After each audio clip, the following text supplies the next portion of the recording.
Hi, everyone. This is Rafael Perez with Invest Puerto Rico. I am the business development director for Invest Puerto Rico, based out of New York. We're a nonprofit economic development organization that is dedicated to attract businesses, entrepreneurs, capital to the island. I'm excited here to have our special guests join us during the South by Southwest celebration, which starts next week. And we're very excited to showcase what Puerto Rico has to offer. Today's theme is around relocating to Puerto Rico, and I'm very excited to introduce two guests that recently moved from California, specifically from the Bay Area. First is Alana Mediavilla, she was the owner and chief video strategist at FilmKick, working with global companies on their media content. Alana recently moved to Puerto Rico, where she plans on expanding her strategy and post-production team locally while working with local production partners around the world to continue content globally and then edit it in La Isla del Encanto. Guillermo Bravo has 20 years of experience applying his expertise to marketing teams in both startup and agency environments. Guillermo is the CEO and founder of Foot Traffic, a cannabis advertising software company that focuses on driving revenue for cannabis retailers throughout North America. Foot Traffic increases store foot traffic to dispensaries and e-commerce sales for delivery services through the digital advertising channels, including their programmatic advertising network. I won't steal too much of his shine. He'll tell you a little bit more about Foot Traffic, but I would like to say thank you again, Alana, Guillermo, for joining us. We're very excited to have you here. I'll start off with a few questions, and Alana, you'll kick us off. And the first question I want to ask is, tell us about your company. Tell us your story.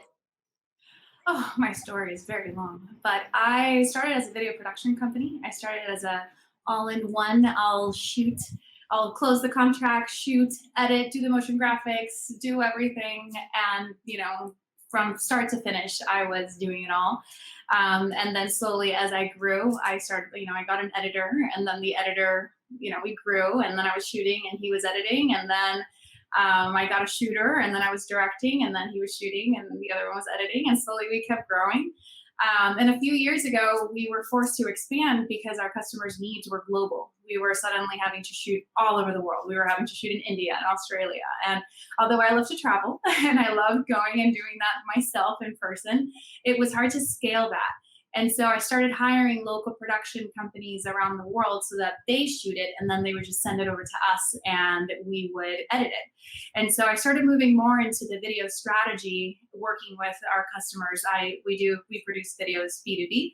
So I started working with the content marketing company, the launch market, the launch org, the go-to-market org, people that are very, very smart and know how to use our videos in strategic ways. And so I was basically with them, just grew into becoming a video strategist on the job.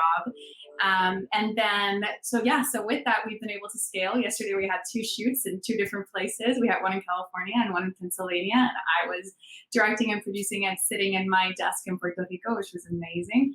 And so that's kind of my story. So we've been able to grow. I have people working for FilmKick all over the world, and our customers are all over the world. So where I am is not really that important anymore.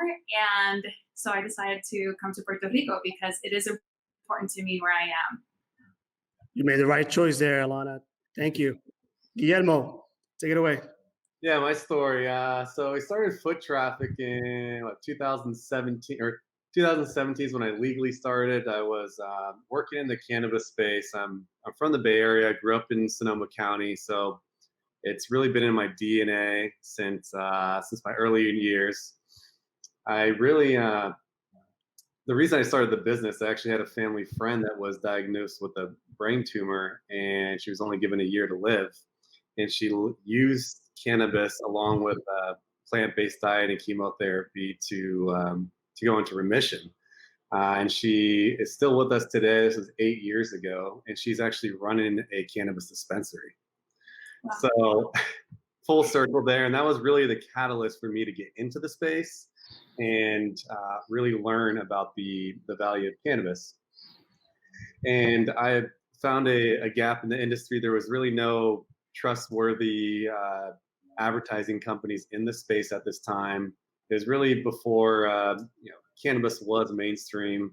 It was really getting popular, and you can see it now. It's all over stocks and all over the news and everything, and potentially going federally legal. So I started with one client. So doing consulting is kind of similar to your story, Alana. I did one client consulting, and really knocked it out of the park with that client up in Washington State.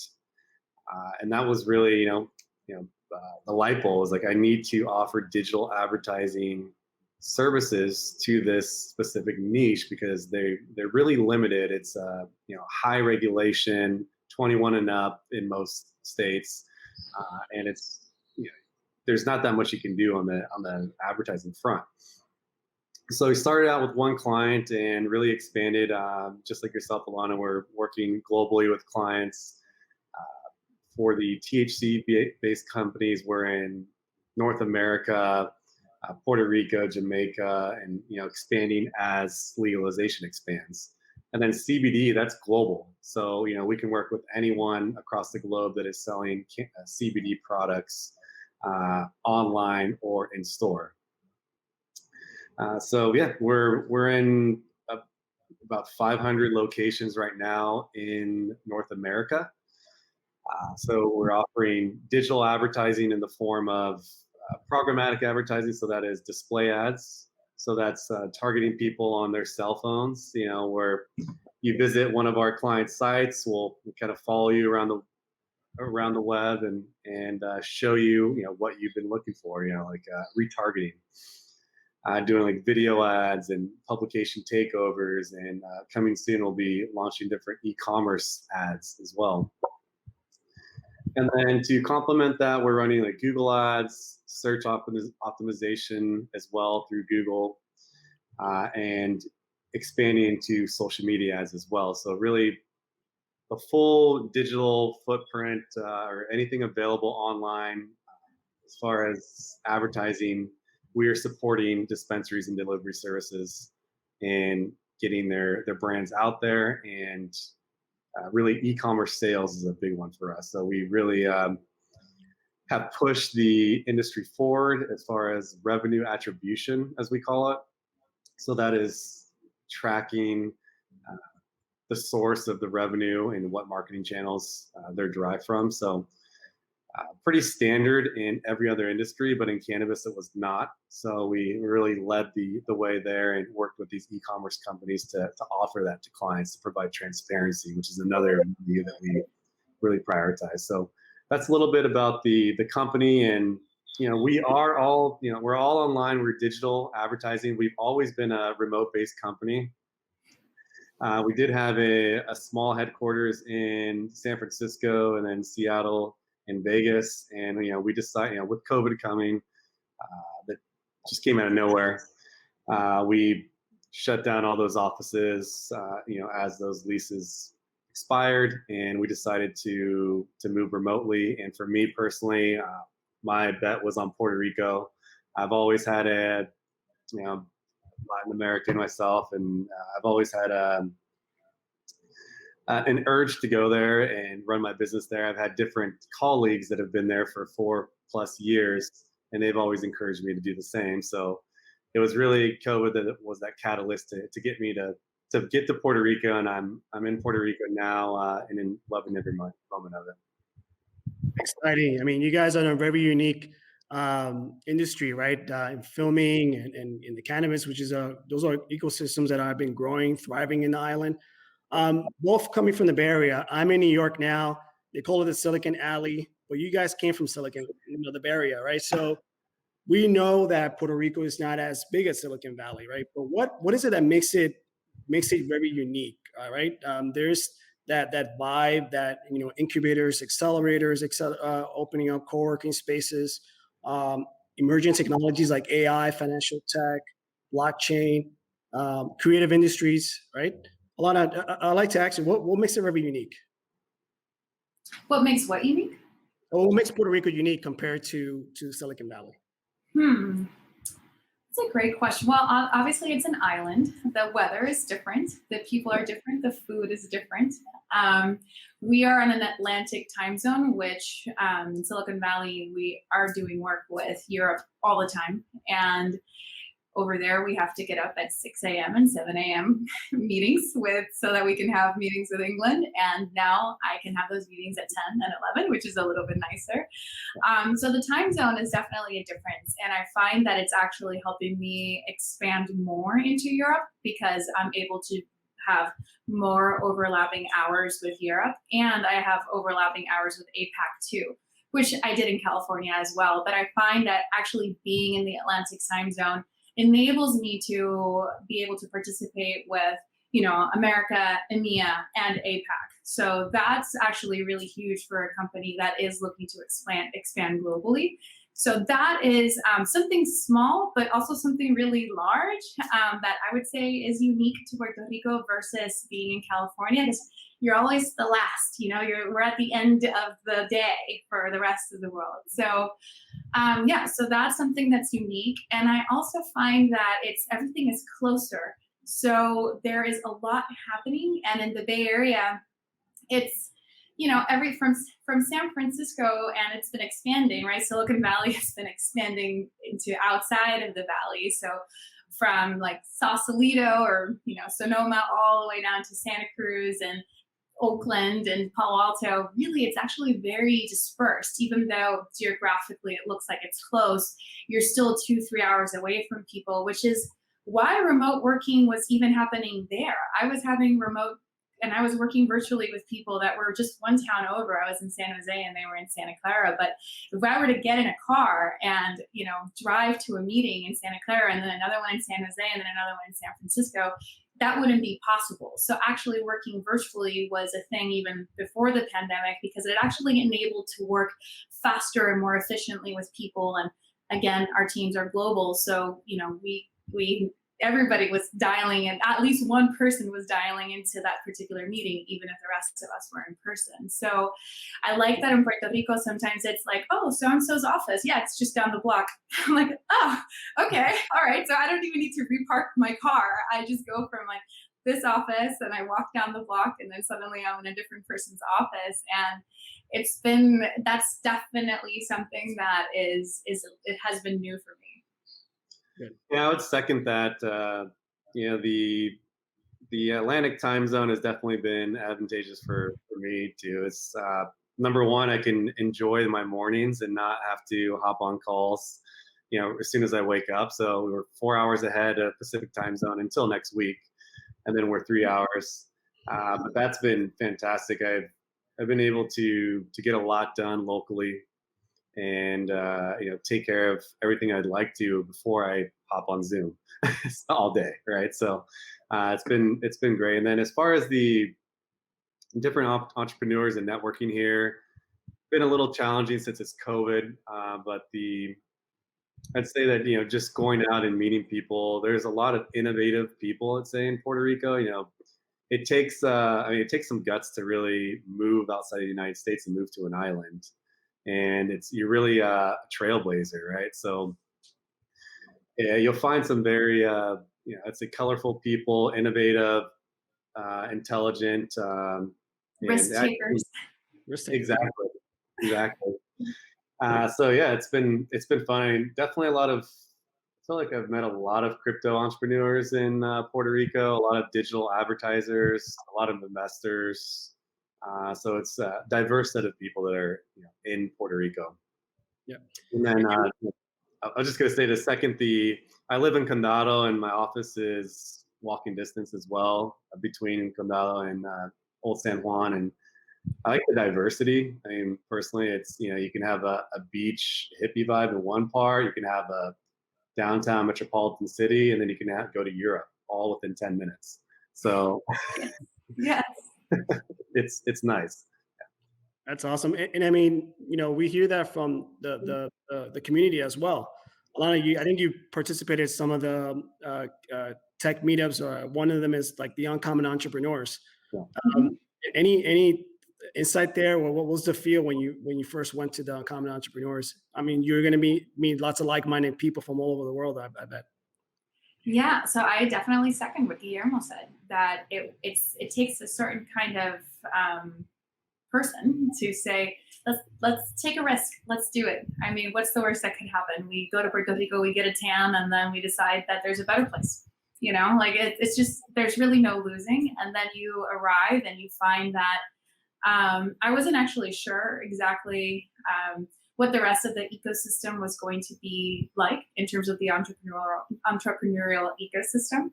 And it has blown me away because people are just on the cutting edge of crypto, on the cutting edge of so many other just future technologies, machine learning, artificial intelligence. And I thought that I was going to leave that behind. And in Silicon Valley, which I was actually really sad about because it's become, I work a lot with cloud companies. And so data science and everything is like ingrained in my DNA at this point. So I thought I was going to miss it. But then now I'm here working with people that are that are using these big guy names to support their applications and their technologies. They're using AWS, they're using Google Cloud, and those are the clients that I'm used to working with. But then they're taking that technology and they're like just pushing it one step further. So it's really exciting to see just so many people in tech, but then so many entrepreneurs in tech. I'm sure it's how Silicon Valley must have felt like 20 years ago, when all of these other startups were starting up. I feel like that's what's going on in Puerto Rico because everybody's already like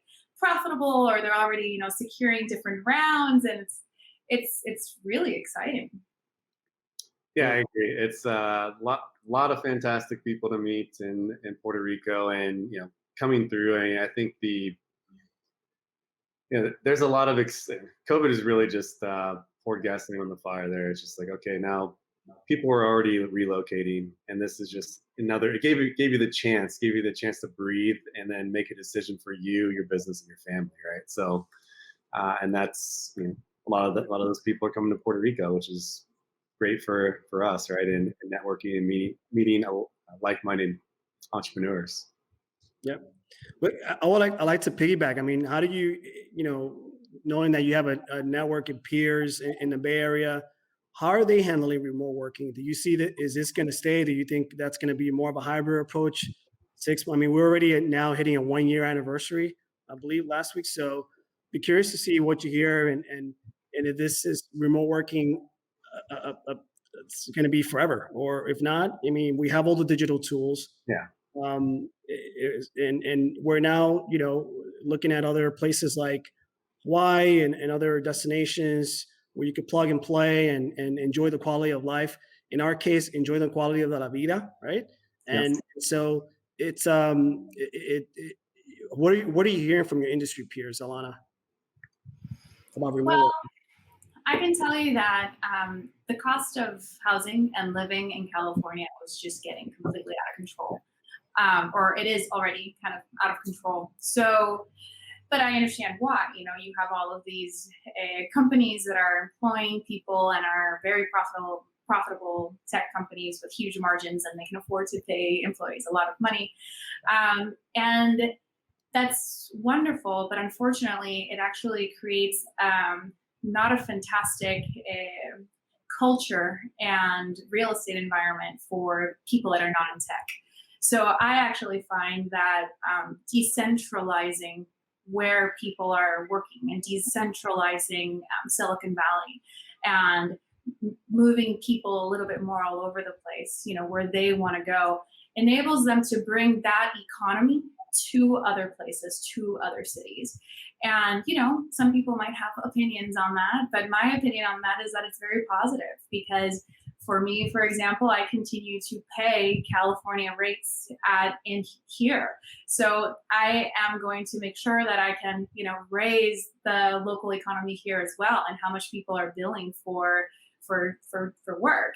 And so I actually feel that it's positive because it's bringing that progress that we have seen, and it's spreading it out so that more people get to take advantage of working for different tech companies, working, they can have interesting jobs now working from anywhere.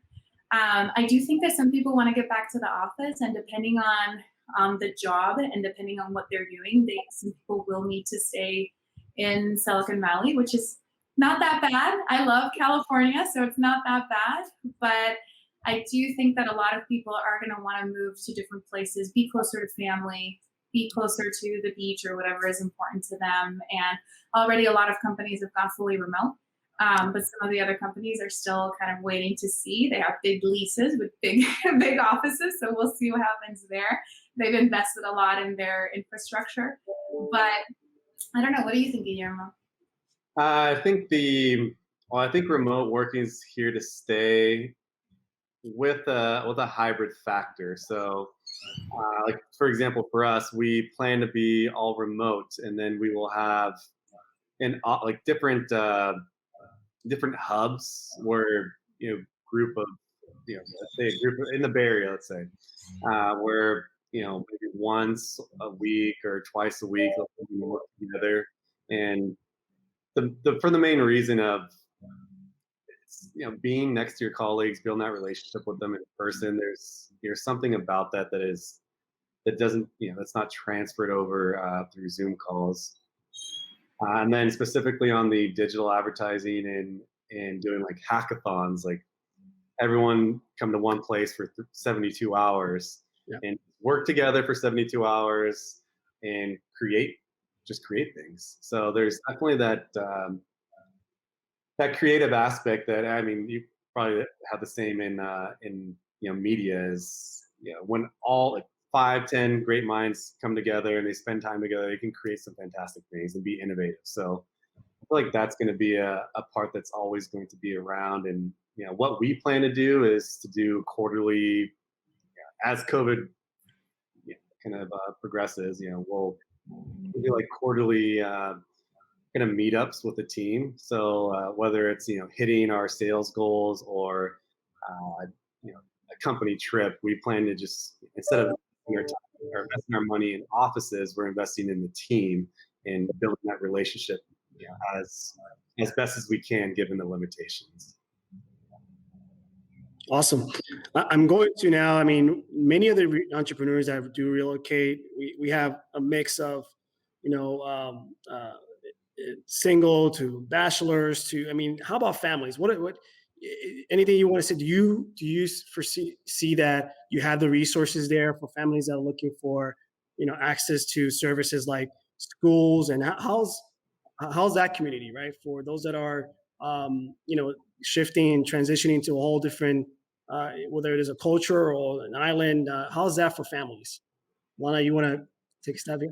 Take a stab at that. So I was born and raised in Puerto Rico, and so I went to school here. I did my first 2 years of college here. That's when I left. So when I was in California with my kids in school, my main gripe was that I did not feel that the education was as good as the education that I received. One of the biggest skills that I learned in schools in Puerto Rico was English, and I would not be able to do what I do today if I weren't bilingual.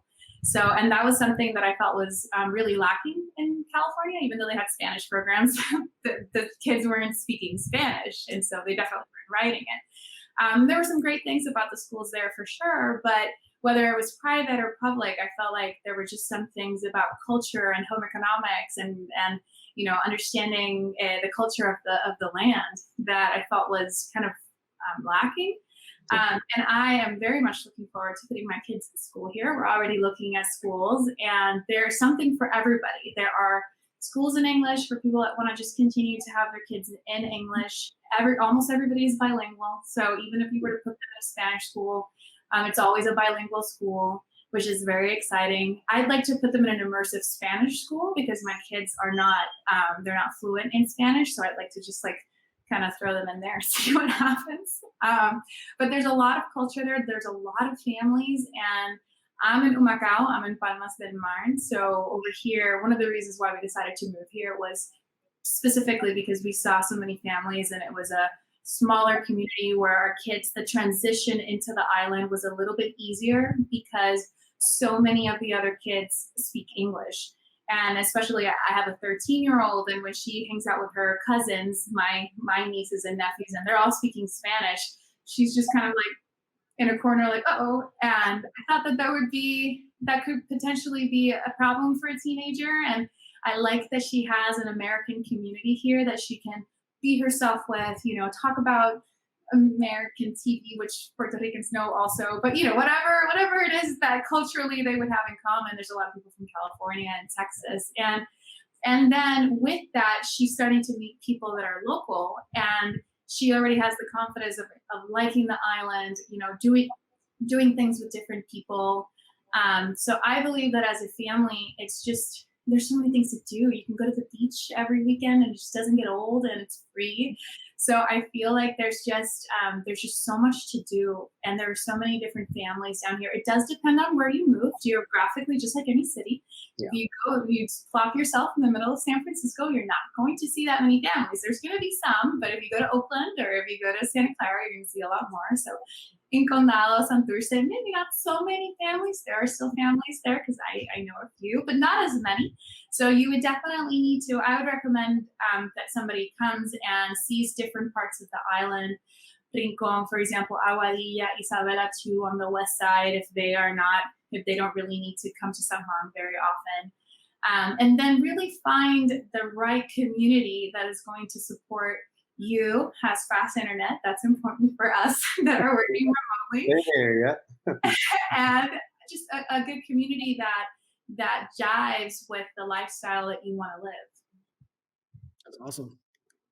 Yeah, exactly. And I'm looking forward to my daughter's 5.5, so I'm looking forward to her, transitioning from the Bay Area to school in August in Condado. And the reason I chose Condado is we live in San Francisco proper, so we wanted to be in a city metropolitan area, but also be on the beach. So we have the best of both worlds there, which I really enjoy. And then, as far as like if you're looking at private schools, for instance, it's 36 grand in San Francisco, it's 12 grand in Puerto Rico for, equally the same caliber of education for like a private school. And just as you saw, I want her to be bilingual, Spanish to English, and I really love the values in Puerto Rico, and the families are tight there and really supportive, and I see them every day at the beach. You see fathers out there playing with their kids in the beach. It's great to see, and it's tell people actually that in San Francisco you'll see people hanging out at the park. In Puerto Rico, people will be dancing at the park. So it's positive vibes, definitely, and I just appreciate the support and everything. I met to contact there the first when I was doing research, and they're like very helpful. Like, oh, which schools are you looking at? Like, I'll put you in contact with the right point of contacts there, and we're here to help. And so I did a couple calls with them and just got insights based on how my daughter learns, and they're very helpful and welcoming. And so it's just great to see. Yeah. Awesome. That's good to hear. I'm very jealous because I'm in New York, and I just basically want to relocate my entire family there as well. Just hearing both of you. But exciting things. We're at South by Southwest all of next week, and we're gonna have lots of viewers, and many entrepreneurs are gonna stop by our booth to say hello, and are gonna have a glimpse of your experience. What would be your advice for any newcomers to the island? And where do you see also, and the second question to that will be, where do you see market opportunities in your space, Alana? For example, doing in film production, that's pretty huge in the island. Here's a fun fact, like Fast and the Furious was filmed at one point in Puerto Rico. But there's lots of opportunities, and we have lots of musicians. We have one of our number one artists, like Bad Bunny, who's doing great as an artist. So we have lots of representation for Puerto Rico, as you know. So Alana, where do you see some market opportunities, but also what's your message to those newcomers that want to explore the island further? I would say take the leap. Come visit, but for like a month if you can handle it, if you can do that. Because sometimes in a week it's just not enough. And depending on where you stay, it's probably not enough time to really like understand the island and meet the right, meet all the people that you want to meet. But my advice is that if you're looking for a place where the work-life balance, especially after 2020, right? It was such a great awakening for so many people, and it wasn't just an understanding how we were spending our time, how we were spending our day, and a lot of people are rethinking how they want to exchange those commute hours into life. How can we live life to the fullest? And Puerto Rico, it's summer all year long. The beaches are warm, the rivers are beautiful, the waterfalls are incredible, the food is delicious, and I would say, in terms of advice, analyze it, come visit, go to a few meetups, see what the environment is like, because there's nothing like actually talking to these people. Every single meetup, I meet different types of people and in different industries, and it's incredible. I've never actually been in a space that is that diverse in terms of basically meeting specialists in so many fields. It's really great. In terms of market opportunities, so for me, I still think globally, just because for me, my company we're screwed. We're global now, like there's no more like knocking door to door selling. Like that's just not happening anymore. This is a global enterprise. And what I would say is that we have such fantastic talent here, and the talent here is mostly bilingual. And that's huge, especially anybody that wants to get into LATAM or Spain, some places in Africa, and that's really big. And they also know English, so you can still continue to service your English-speaking countries. So now a person that could have handled one call or one edit in my case, or like one client, they can now handle two. They can handle different regions. So I find that there's just so much talent here in terms of music producers, phenomenal filmmakers, people with gear. I mean, you can find the same gear that you're looking for in LA with robotic cameras and DPs that know how to use them. You can find that here. So you can really create anything here. You can literally just bring yourself, and you can find all of the talent, maybe your key people, your key producers that know how you run your business and your operation, and you can fill in the gaps with everybody here. And with more and more people moving back into the island, there's a lot of people like me that they left and they worked for Hollywood, and now they're like, I want to go back home. I find that it's the more we come, the more we will be needed, because now we're just going to need each other in order to continue growing. Wonderful. Yeah. And my advice to, I guess, entrepreneurs looking to move to Puerto Rico would be finding the right contacts has been really helpful for me, making this whole transition an ease. So, the right attorney, the right real estate agent, as far as like schools and shopping, that's available through that as well. It's really just seems like anything that is here in San Francisco is pretty much in Puerto Rico. They have the big Las Americas Mall for shopping. Like it's not drastically different than and then for market opportunities, I mean, for my industry, there's just a cannabis dispensary almost on every block, at least in Condado. It seems like walking around there for that industry, it's kind of wide open. I feel like it's going to expand, and it's interesting because people always ask me, now it's a Catholic country. How is their kind of sentiment about cannabis given, and I feel like in general people are healthy, active in Puerto Rico, and not treating cannabis as a drug in the same way that other cultures have, and and it is medically legal there. So for my industry, there's definitely a lot of opportunity there.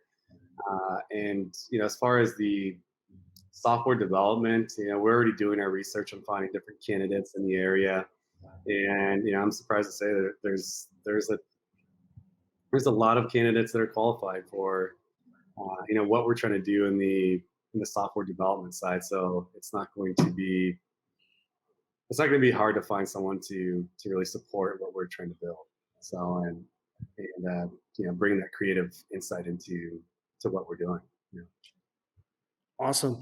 Lots of opportunities there in that space. So I want to wrap it up by just by just asking Alana, what's a day in the life in Alana's very busy film producing, and then also turning to Yugi Gemma as well. But Alana, what's the day in the life for you in Puerto Rico these days? It depends on the day. Yeah. Some days I'm gonna start with like a nice day, a great day, and like Guillermo said, most of my clients are still in California, and most of the people that I work with are still in California. So I don't really start like they don't really get online until like noon. So I get the morning, and I have taken up surfing again. I had stopped surfing when I became pregnant with my first daughter. I was still living on the island, and then I haven't surfed since. And so I've taken up surfing again. So in the morning I go and I surf. And then I come back, make breakfast for my family. I eat it, or somebody else make breakfast, and we eat it. And we, talk about the day, what classes they have that day. My kids are still learning remotely. So we, have a nice leisure morning. I take a shower, and then I answer all my emails. I pretty much get ready for the day. And then that's when the meetings start. So by the time I start my first meeting, and it's like 8:30 over there, I've had a full day. I've had a completely or at least what feels like a full day. And then, I can work and, tons of meetings, a lot of, script read-throughs, a lot of strategy meetings, meeting with the apps department, meeting with everybody all over the world, and, meeting with the post-production crew, seeing how different edits are going, meeting with the clients, going over feedback. So a lot of sitting in front of the computer doing meetings. And then when I'm done, it's still light out because it doesn't, even in the winter, the sun doesn't go down that early. So I still have time to go out and play with my kids. Sometimes we go to the beach again. So there's definitely an advantage of living close to the water. And did I mention the water is warm? I think I did, but it's worth mentioning again because it's so amazing. We'll build sand castles, and then we'll come back home, make dinner, or we'll stop at a chinchorro and, have some dinner and a medalla, and then come home. And on another really productive day, I do start early because I'll, if I have 2 or 3 meetings in Europe that day, I tend to schedule them on the same day so that I know that's my, early morning meeting day. And sometimes it does mean that I start at 9 and then I end at 9. So there are some days, that's not every day is a two times a day beach day. Some days it does mean that I'm working, 14, 16 hours a day. But because I get to have that balance of, and those are good days, frankly, like those days that I have those meetings, those were good days. I met with the people that I needed to meet that day. So yeah, so it's pretty great. And then on the weekends, I feel like even though I am from here, I feel like there's just so many places to see, and I haven't even scratched the surface. So it's like I have a list on Google Maps of all the different places that I want to go to, and then we decide with the kids, okay, where do we want to go? What beach do we want to go to? Because every beach is also different. Where do we want to go eat? What river do we want to go see? And so on the weekends, we're just out in nature, which has been great for COVID because, we're just out in nature by ourselves, and it's been pretty great. You're definitely enjoying your work-life balance there, Alana. That's yes. for sure. Good. How about you, Guillermo? Yeah, I mean, I'm an early riser, so like between 5 and 6 a.m. I'll get up. So that's sunrise there in Puerto Rico, and I'll usually spend the first hour on the beach. I'll go for a run, go for a swim. Water's amazing. Do some outdoor workouts, and just like the first hour or two is just for me, which is fantastic. And no one's going to interrupt you on the work side. And after that, then my daughter wakes up, and then we'll do breakfast together, spend some time together, and play, and then I'll get to my work day, and I've positioned my office to be, I'm not in my office now, but positioned to be, very just facing the light and not facing the beach, but I'm facing the city. But I do have different places that I hop around in my within my condo to kind of switch it up on the work side. So working the entire day, kind of indoors. Sometimes I'll go out to the cafe and do some working out there as well. And then depending on the day, kind of like yourself, Alana, I may be working till 9 o'clock at night. Sometimes I'll get off at 7, just depending on the workload. But the beautiful part is that in the morning, since I have 6 a.m. to noon all to myself, I can have 2 hours of fitness and eating and whatnot, and then I have 4 hours of work, and that gets me really set up for the day. I don't. It's not interrupted. That's a challenge, with Slack, with Zoom, with text message, WhatsApp, all these different things. People are interrupting you. If people aren't up, then you have that whole morning to yourself, and it's been a game changer. And I get an additional 3 hours on top of what I usually get here. So it's been fantastic. And then the amount of steps that I take. I have one of the watch that tracks my steps. Is I'm over 10,000 steps every day, like without even trying in Puerto Rico. So definitely really active. I love that I get to go to the pool, go to the beach, go to restaurants. There's all these different activities that I have kind of on our list. We have a Google Maps list of attractions that we want to check out. Since I haven't lived there before, it's pretty much endless. I didn't know that there's a rainforest. The only rainforest in North America is there, El Yunque. So then you have the different islands, and there's a lot to explore, and it's exciting for the family, right? It's an adventure, and it's just it's fun. So it's great to check out the different spots, and I really love Old San Juan. I really love Europe, and that's just like a extension of it there in Old San Juan. The food is amazing, and people are just very warm and welcoming. So Awesome. Well, I wanna also add that being in Puerto Rico is amazing, just being here, but also the access that we have to the rest of the world is incredible, and it's one of the reasons why we're called Puerto Rico, with rich ports. All the ships from Spain had to stop here after being in Central America and South America. They would stop here, get their food or replenish their ships, and then make that final trek over to Europe. And it still feels that way. So strategically, just geographically, we're like right in the middle of a lot of, obviously APAC is really far away, but we have access to so many different, and especially with the international airport, but we have access to so many different cities that it's really not that far away to also the rest of the world. We're sitting at a very strategic location, and tickets to Orlando are sometimes $80 round trip, which is great. You can just take your family up to Disney World for the weekend. So even though it's an island and there's so much that you could do here forever, you really have this fantastic opportunity to also explore so much of the world as well. So you're not locked in. You actually have very easy access to many areas that in California you do as well. It just takes a little bit longer to get to. Yeah, proximity is a very important factor in your decision-making process, right? Puerto Rico serves as a gateway to both the U.S. mainland, Latin America. So that's a very good point. And it's easy to get around in Puerto Rico, right? Ubers, unless you rent your own car, it's not everything is too far. All these like El Yunque. I just want to say thank you to both of you. Yeah. It's been a pleasure both working with you, Alana and Guillermo. Invest Puerto Rico is here to support. That's our job, right? Make sure that your business are continue to grow. And really, thank you. Do share your message with the rest of this industry and all your peers that there's a lot to do and a lot to look forward to in as far as doing business, and for entrepreneurs themselves, companies that want to explore more of Puerto Rico. So thank you, guys. Yeah.